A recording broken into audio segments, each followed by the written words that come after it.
శివపురాణం. ఓం నమ శివాయ. శివపురాణం 3వ భాగం.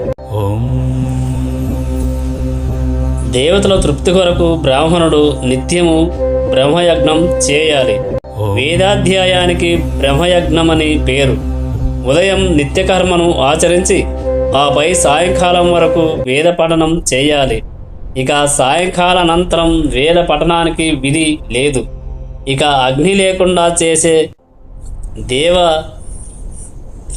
దేవయజాన్ని వినిపిస్తాను, శ్రద్ధగా వినండి. సృష్ట్యాది యందు సర్వజ్ఞుడు కరుణాకరుడు అయిన మహాదేవుడు లోకోపకారార్థమై వారములను కల్పించాడు. సంసారమనే రోగానికి వైద్యుడైన శివుడు ముందుగా ఆరోగ్యాన్నిచ్చే తన వారాన్ని కల్పించాడు. ఆపై సంపర్కమైన తన మాయ యొక్క వారాన్ని, ఆ తర్వాత జనన సమయంలో కష్టాలను దాటే నిమిత్తం కుమార వారాన్ని, ఆ వెనుక మానవుల రక్షణ కొరకు రక్షకుడైన విష్ణువు యొక్క వారాన్ని, ఆ మీద ప్రాణుల ఆయుర్దాయాన్ని నిర్ణయించే పరమేష్టి అయిన బ్రహ్మ యొక్క ఆయుర్వృద్ధికరమైన వారాన్ని కల్పించాడు. తరువాత పుణ్యపాపాలను నిర్ణయించి ఫలితాలనిచ్చే ఇంద్ర యములకు వారాలను కల్పించాడు. ఈ 2 వారాలు భోగప్రథమ మృత్యుహారము అయిన శుభకరమైన వారాలు. మానవులకు సుఖదుఖ సూచకాలైన ఆదిత్యాది గ్రహాలను వారాలకు ప్రభువులను చేసి జ్యోతిచక్రములో పరమేశ్వరుడు ప్రతిష్ఠించాడు. ఆదిత్యుడు మొదలుగా ఆయా దేవతల వారాలలో వారిని పూజించుట వలన వరుసగా ఆరోగ్యం, సంపదలు, వ్యాధి నాశం, పుష్టి, ఆయురార్థం, భోగం, అమృతతత్వం అనే ఫలాలు కలుగుతాయి. ఆయా దేవతలు సంతోషిస్తే ఆయా వార ఫలాలు కలుగుతాయి. ఎవరిని పూజించిన ఫలాన్ని ఇచ్చేవారు శివుడు మాత్రమే. దేవతా ప్రత్యర్థం పూజ 5 విధాలుగా కల్పింపబడి ఉంది. అవి మంత్రజపం, హోమం, దానం, తపస్సు మరియు సమారాధన అనేవి. సమారాధన అంటే వేదిని, ప్రతిమను, అగ్నిని, బ్రాహ్మణుని ఉపచారాలతో పూజించాలి. నేత్రరోగం, శిరోరోగం, కుష్టి ఇత్యాది చర్మరోగ నివారణార్థమై ఆదివారం నాడు సూర్యుని పూజించి బ్రాహ్మణులకు భోజనం పెట్టాలి. అలాగే సోమవారం నాడు సంపద కొరకు లక్ష్మిని, మంగళవారం నాడు రోగ నివారణార్థం కాలిని, బుధవారం నాడు కుటుంబంలోని వారందరి ఆరోగ్యం క్షేమం కొరకు విష్ణువును, గురువారం నాడు ఆయువును, ఆరోగ్యాన్ని కోరి దేవతలను, శుక్రవారం నాడు భోగముల నిమిత్తం దేవతలను పూజించి వేద విధులకు బ్రాహ్మణులకు అన్నం పెట్టి దక్షిణాలతో సత్కరించాలి. శనివారం నాడు రుద్రాది దేవతలను ఆరాధిస్తే ఆపమృత్యువు నుండి తప్పించుకుంటాడు.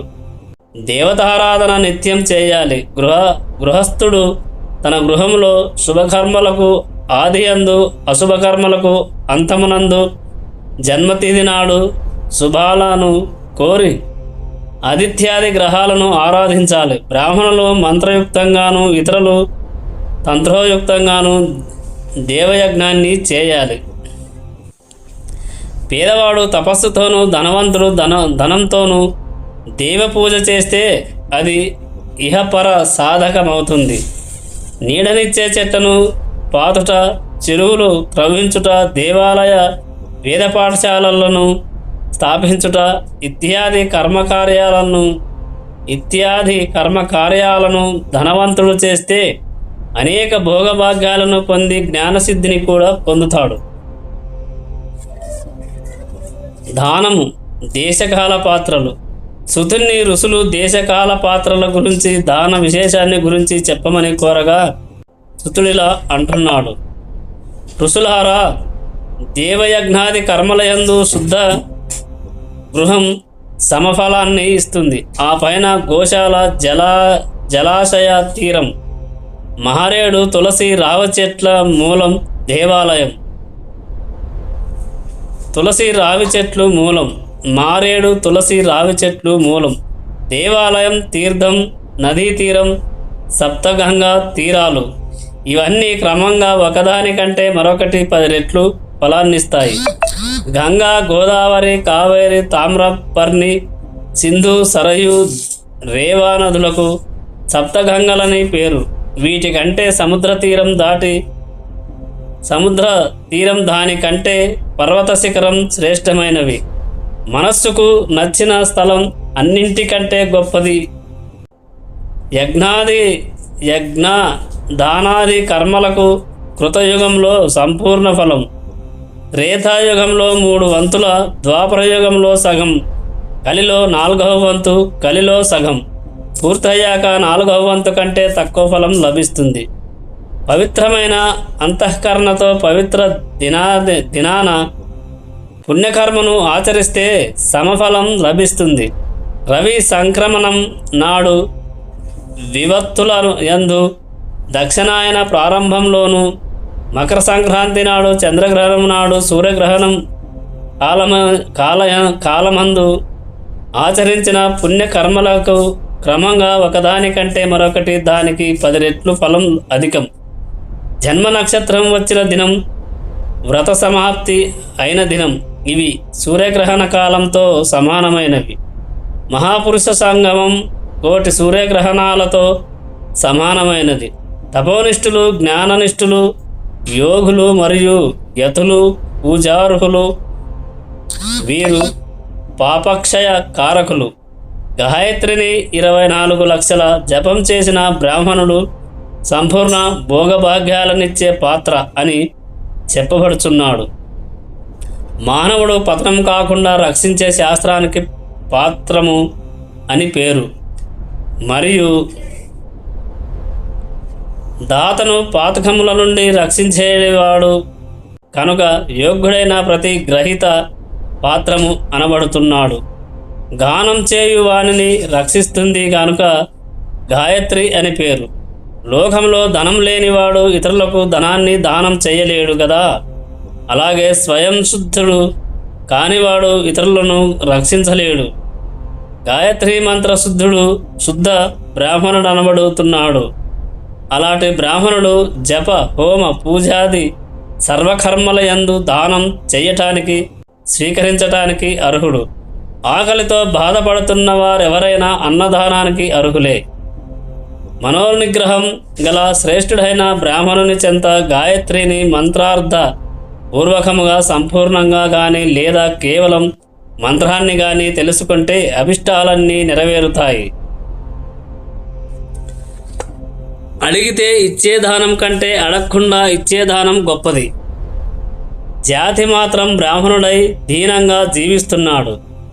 వేదవేత్త అయిన విప్రుడు గాయత్రి జపయుక్తుడు. విష్ణుభక్తుడైన విప్రుడు, శివభక్తుడైన భూసురుడు వీరందరూ దానాన్ని గ్రహించటానికే ఉత్తమమైన వారు. అన్నదానానికి 10 అంగములున్నాయి. 1 అదరం, 1 ఆహ్వానం,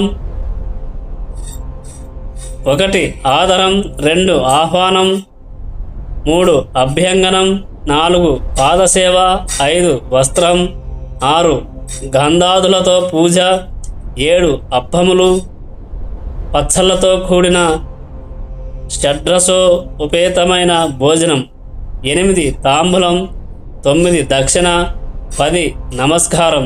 ఇలాంటి 10 అంగాలతో కూడిన యోగ్యమైన అన్నాన్ని అహింసా వ్రతుడు, గాయత్రి మంత్రానుష్ఠాన తత్పరుడు, వేదవేత్త, గుణశీలయుతుడు అయిన బ్రాహ్మణునకు ఆదివారం నాడు పెడితే ఆ దాత 100 సంవత్సరాలు ఆరోగ్యంతో జీవిస్తాడు.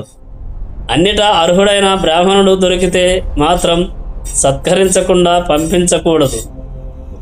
విద్యను గోరు మానవులు బాలురయందు బ్రాహ్మణ భావన చేసి అన్నదానం చేయాలి.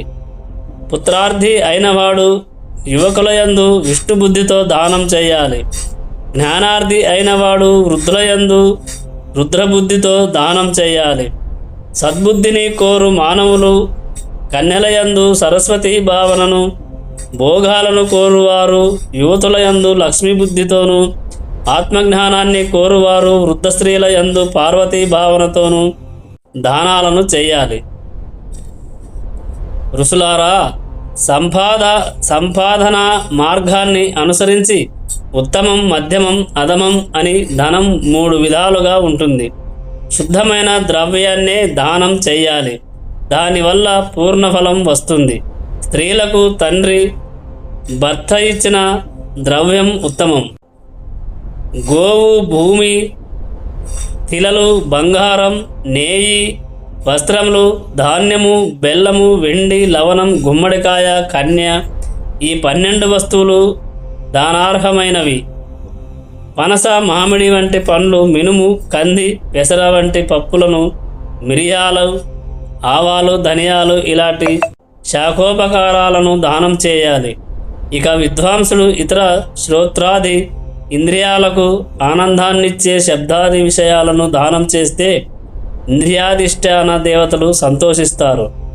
గురుముఖత వేదశాస్త్రాధ్యయనం చేసి వాటి ద్వారా కర్మలకు తగిన ఫలం కలదనే నిశ్చయబుద్ధిని కలిగి ఉండుటే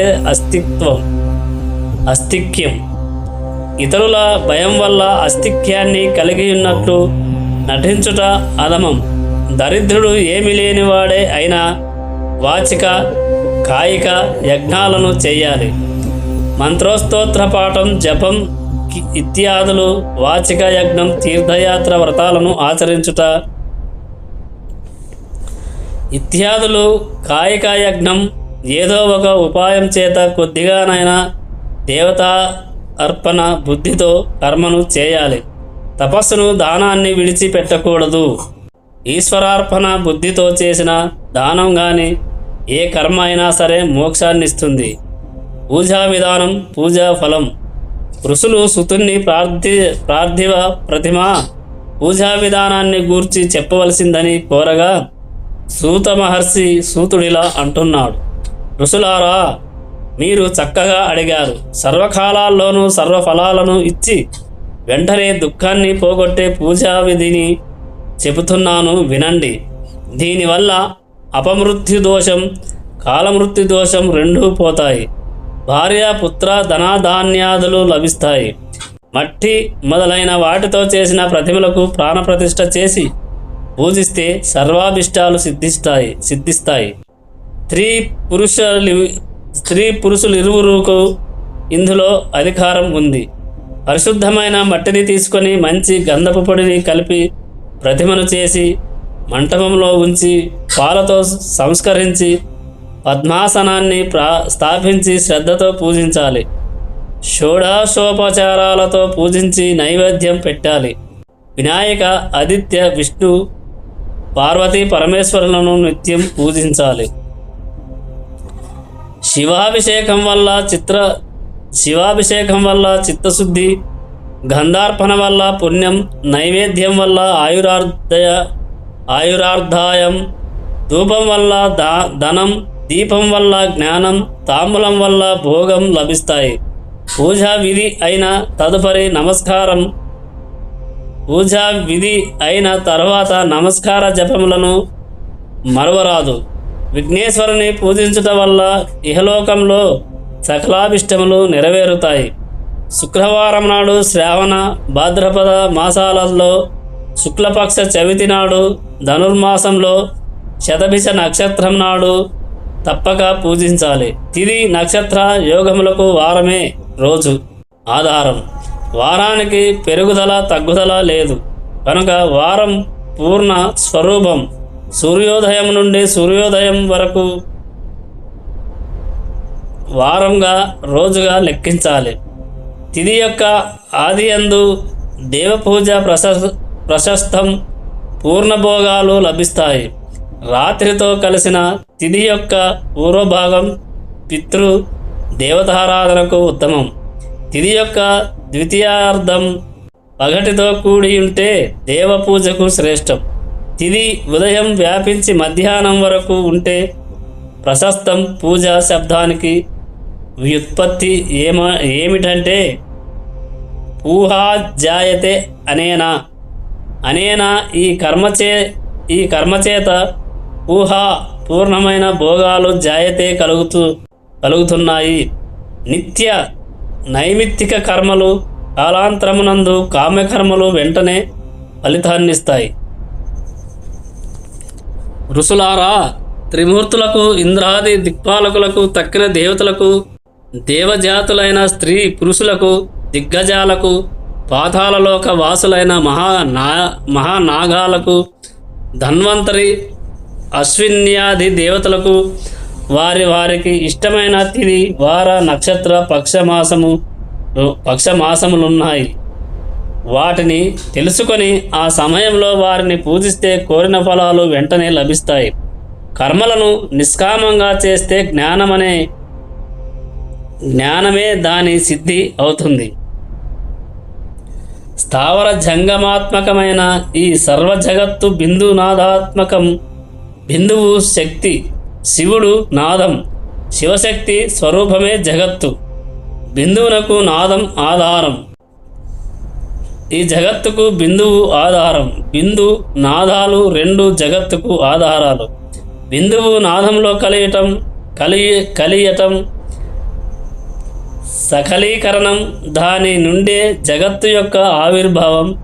లింగం బిందునాదాత్మకం కనుక జగత్కారణం బిందువు దేవి. శివుడు నాదం, లింగం ఉభయాత్మకం కనుక జన్మరాహిత్యం కొరకు శివపూజ చేయాలి. బిందురూపిణీయగు దేవి తల్లి, నాదరూపుడగు శివుడు తండ్రి. లోకంలో ప్రత్యక్ష పార్వతీ పరమేశ్వరులైన తల్లిదండ్రులను పూజిస్తే వారి ఆశీర్వాదంతో మానవునికి పూర్ణాభ్యుదయం కలుగుతుంది. జగత్తుకు కారణభూతులు పార్వతీ పరమేశ్వరులు కాగా మన ఆవిర్భావ హేతువులు తల్లిదండ్రులు. వారిని కాదని ఎక్కడో దేవతలున్నారని అనుకోవటం అవివేకం. కనుక ఋషులారా, లింగ రూపంలో ఉన్న పార్వతీ పరమేశ్వరులను తల్లిదండ్రుల రూపంలోనూ, తల్లిదండ్రులను పార్వతీ పరమేశ్వర రూపంగాను ఆరాధిస్తే వారి దయ వల్ల ఐశ్వర్యం, అభ్యుదయం కలుగుతాయి. మునులారా, వేదం యొక్క అంతరంగాన్ని, అతి రహస్యమైన దానిని విప్పి చెబుతున్నాను వినండి. బర్గుడు పురుషుడు, బర్గ ప్రకృతి వ్యక్తం కాని అంతర్దిష్టానంగల గర్భమే పురుషుడు అని చెప్పబడుతున్నాడు. లెస్సగా వ్యక్తమయ్యే అంతర్దిష్టానంగల గర్భం ప్రకృతి. అందువల్ల మొదటి గర్భం పురుషుడే. ఈ జగత్తుకు పురుషుడు తండ్రి కనుక గర్భవాన్ అని పిలువబడుతున్నాడు. పురుష ప్రకృతుల కలయిక మొదటి జన్మ అని, ప్రకృతి నుండి జగత్తు వ్యక్తమగుట రెండవ జన్మ అని గ్రహించండి. జీవుడు తన జనన మరణాలను తిరిగి పునర్జన్మను పురుషుని నుండే పొందుతున్నాడు. మాయా ప్రభావం చేత మరో రూపంలో వ్యక్తమవటమే జన్మ.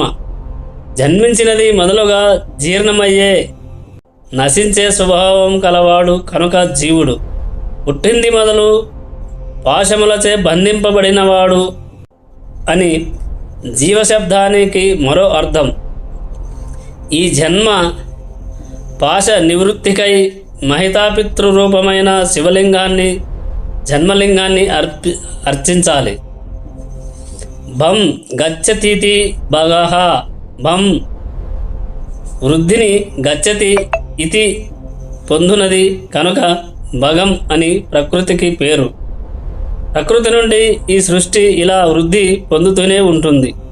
పంచభూతాత్మకం ప్రకృతి, ఆకాశం, వాయువు, అగ్ని, జలం, భూమి ఇవి పంచభూతాలు. పంచభూతాల నుండి పట్టినవే పంచ జ్ఞానేంద్రియాలు. చెవి, చర్మం, కన్ను, నాలుక, ముక్కు ఇవి జ్ఞానేంద్రియాలు. శబ్ద, స్పర్శ, రూప, రస, గంధాదులు వాటి గుణాలు. ఈ గుణాలను, భోగాలను ఇంద్రియాలు అనుభవిస్తూ ఉంటాయి. భగానికి ప్రకృతికి సంబంధించింది కనుక భోగం ప్రకృతికి ఆధారభూతుడు పరమాత్మ కనుక ప్రకృతి జన్యమైన ఇంద్రియాల ద్వారా మనం అనుభవిస్తున్న భోగాలన్నిటికీ ఆధారభూతుడు అనగా ఇచ్చేవాడు పరమాత్మ అయిన శివుడే. భగం అనగా ప్రకృతికి స్వామి అయిన భగవానుని ఋషులు స్వామి అయిన భగవానుని ఋషులు వర్గుడు అని పిలుస్తారు.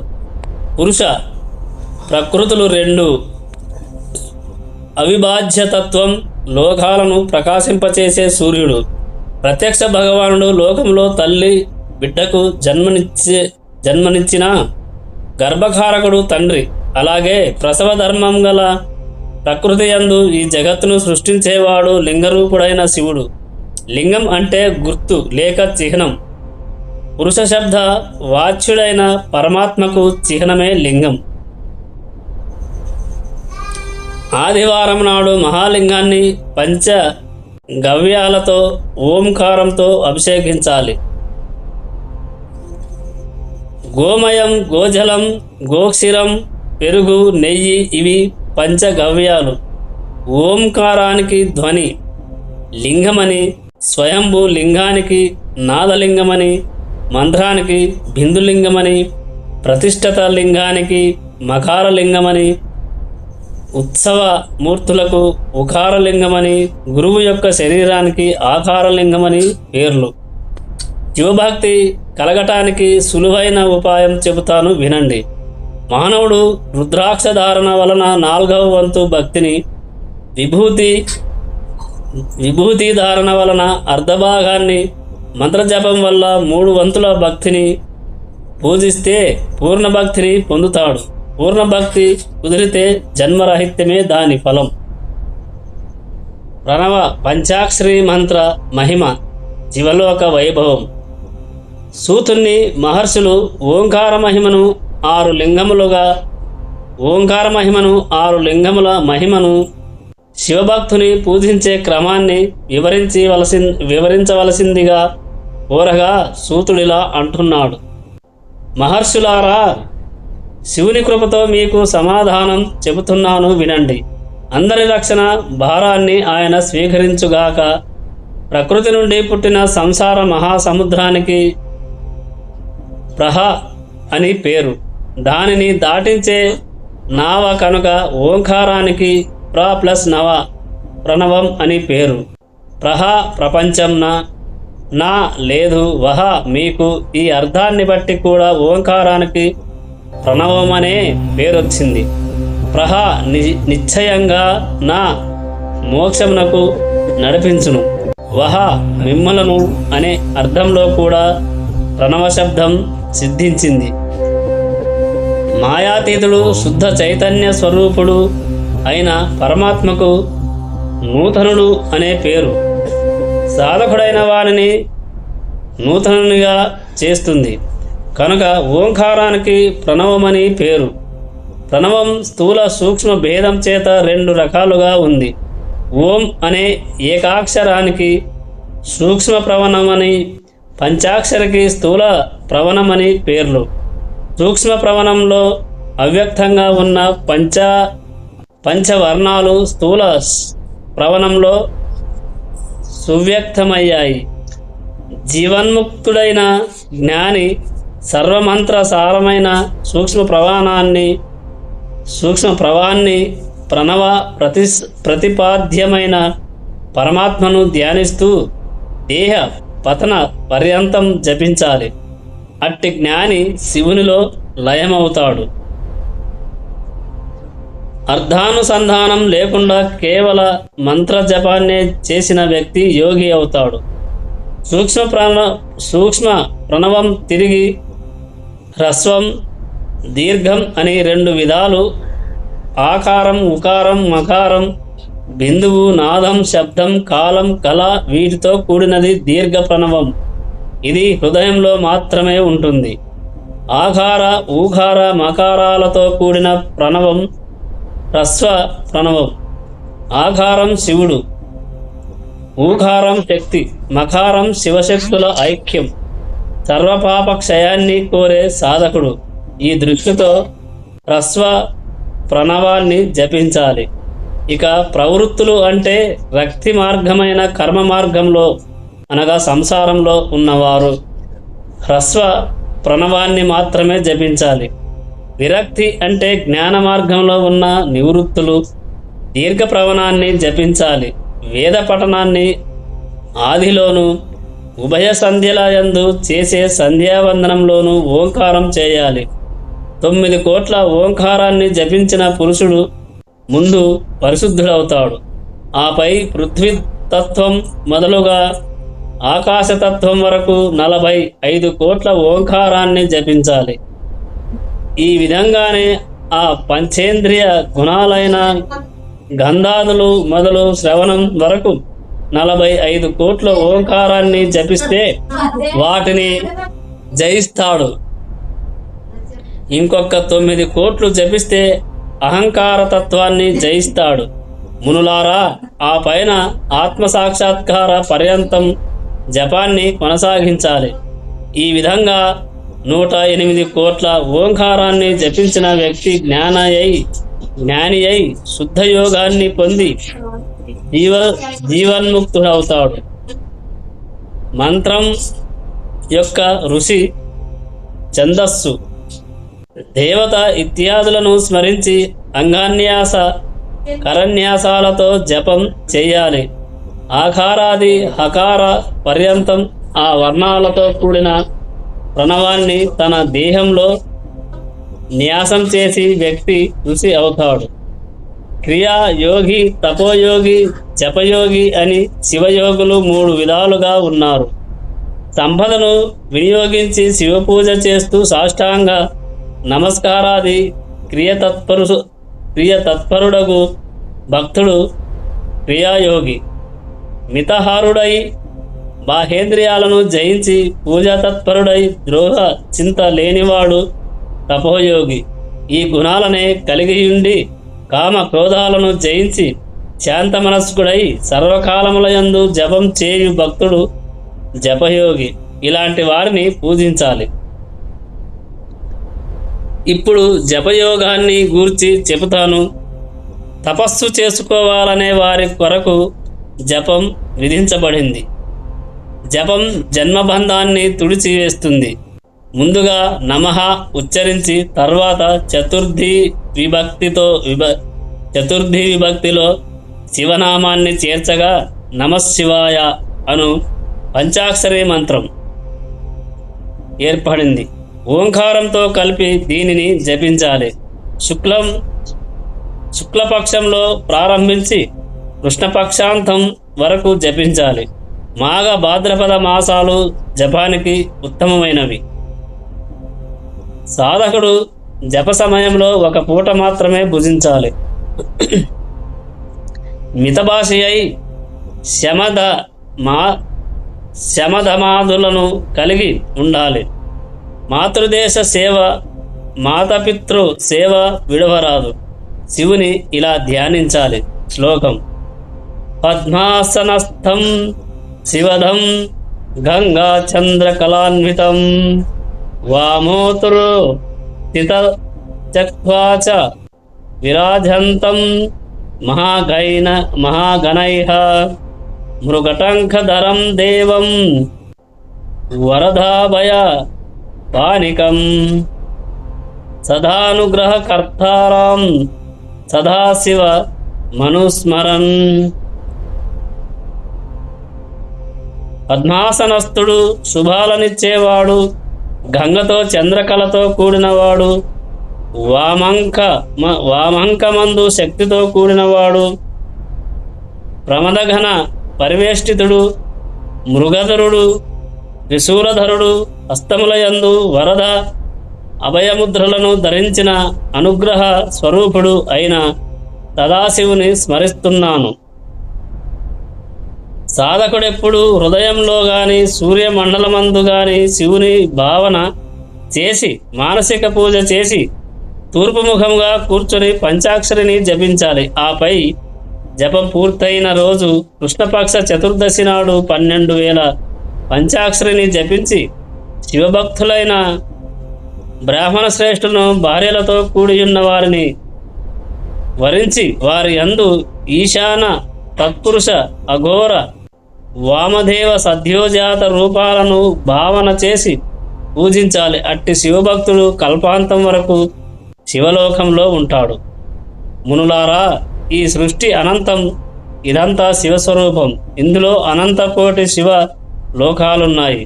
వాటిని వర్ణించటం దుర్ఘటం. శివుడు సర్వోత్కృష్టుడు అని తెలుసుకోవటమే శివలోక మహిమాను వర్ణన శ్రవణ ఫలం. కనుక శివభక్తిని కలిగి ఉంటే చాలు, నరుడు ముక్తుడవుతాడు. శివలింగ మహిమ ఇంతవరకు శ్రద్ధతో విన్న ఋషులు బంధ మోక్ష స్వరూపాన్ని వివరంగా చెప్పవలసిందని కోరగా సుతుడిలా అంటున్నాడు. ఓ మునులారా వినండి. ప్రకృతి సమిష్టి బుద్ధి సత్వ రజః తమో గుణాలతో కూడిన అహంకారం 5 ధన్మాత్రలు పంచభూతాల యొక్క సూక్ష్మరూపం. ఈ 8 తత్వాలకు ప్రకృత్యాదృష్టకమని పేరు. ఈ 8 బంధింపబడిన జీవుడు బద్ధుడు, వాటి నుండి విడుదల పొందినవాడు ముక్తుడు. దేహం ఈ 8 ప్రకృతులచే ఏర్పడింది. దేహం వలన కర్మ, తిరిగి కర్మ నుండి దేహం జనిస్తాయి. ఇది జన్మ కర్మల సంబంధం.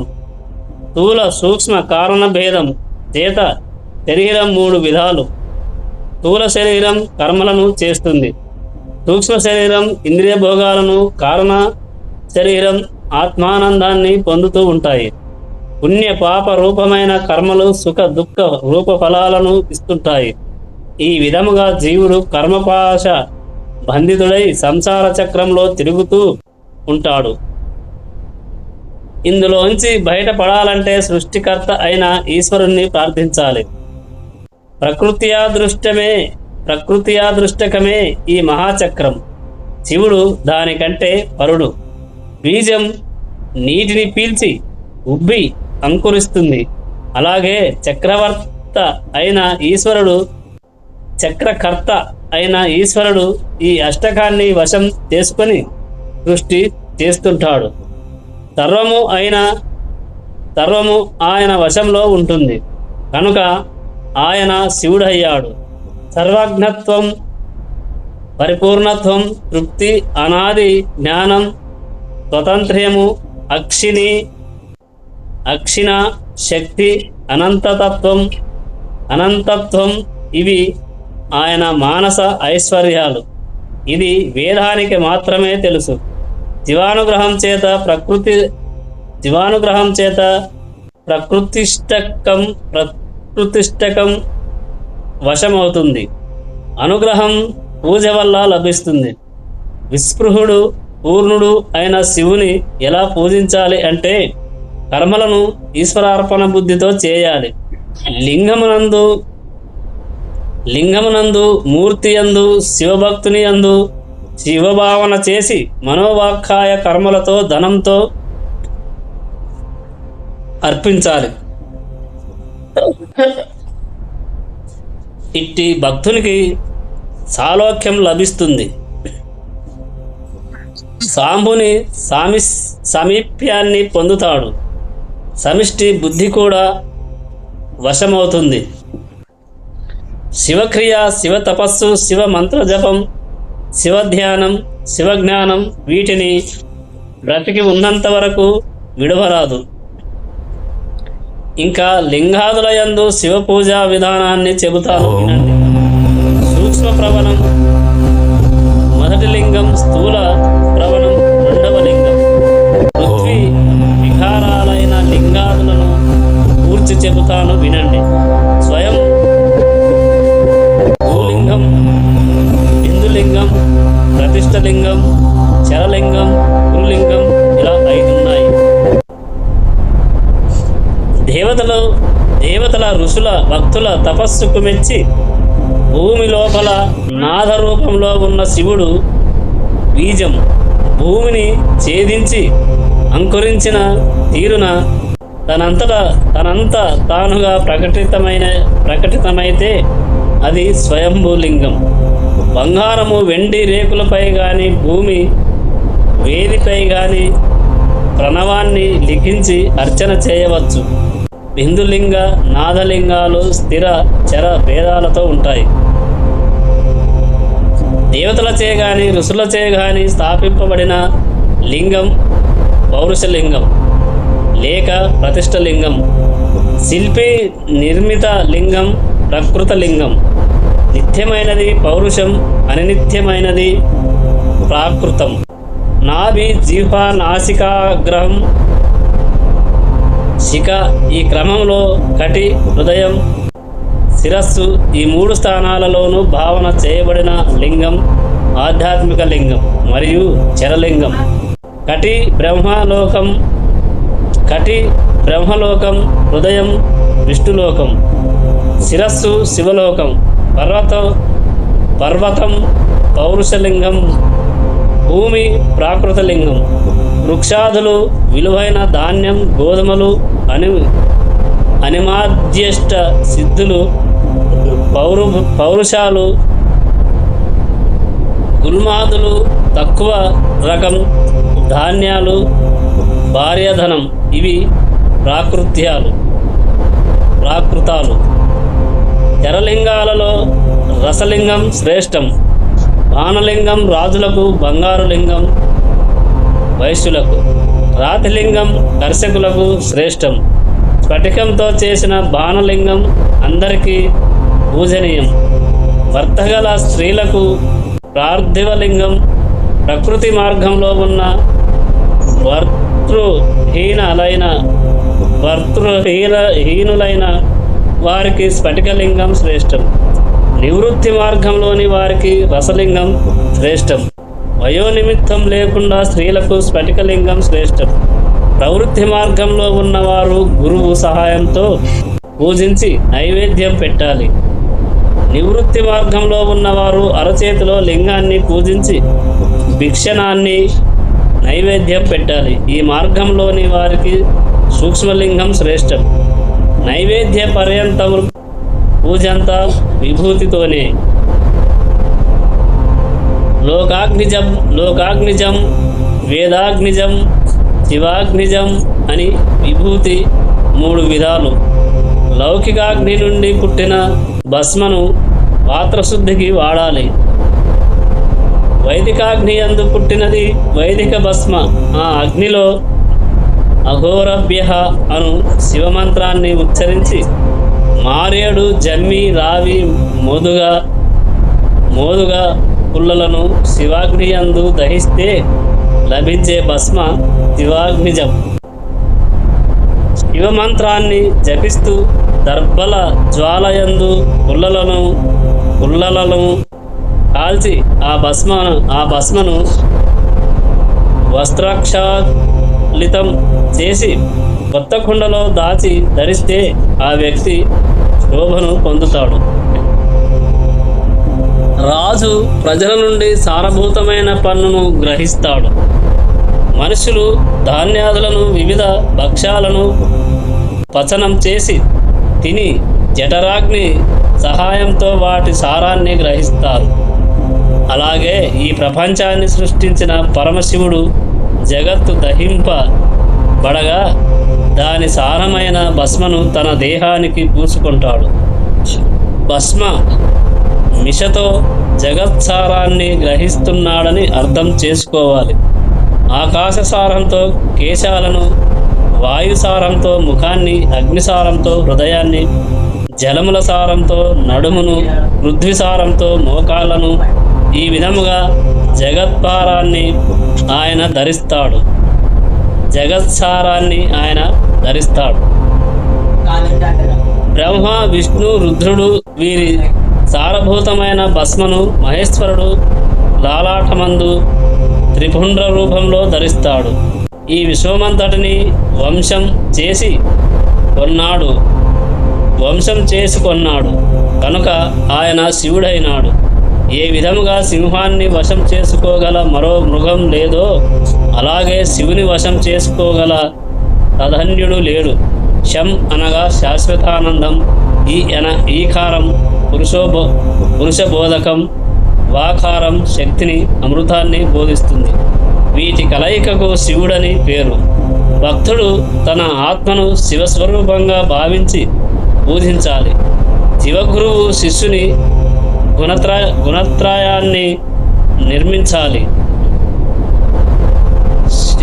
శివగురువు శిష్యుని గుణత్రయాన్ని నిర్మూలించి ఆపై శివబోధ చేస్తాడు. గురు శబ్దానికి గుణాన్ రుంధే, గుణములను తొలగించువాడు అని అర్థం. గురుదేహమే గురులింగం. తండ్రి పుత్రుని సంసారంలోకి లాగుతాడు. గురువు శిష్యుని సంసార కూపం నుండి రక్షిస్తాడు. అట్టి గురువును పూజిస్తే శివుని పూజించినట్లే. ఆధ్యాత్మిక, ఆది భౌతిక, ఆది దైవిక బాధలు తొలగాలంటే శివార్చన చేయాలి, అన్న ప్రమారాధన జరపాలి. శివధర్మాలన్నింటిలోనూ ప్రదక్షిణం గొప్పది. ప్రదక్షిణం ప్రవణమే శివభక్తుడు. ధనహీనుడైతే భిక్షాన్నంతో జీవించాలి. అట్టి భిక్షాన్నానికి శంభుసత్రమని పేరు. సదా మౌని అయి ఉండాలి. ఓం నమః శివాయ. ఈ వీడియో ఇంతటితో ముగిస్తున్నాం.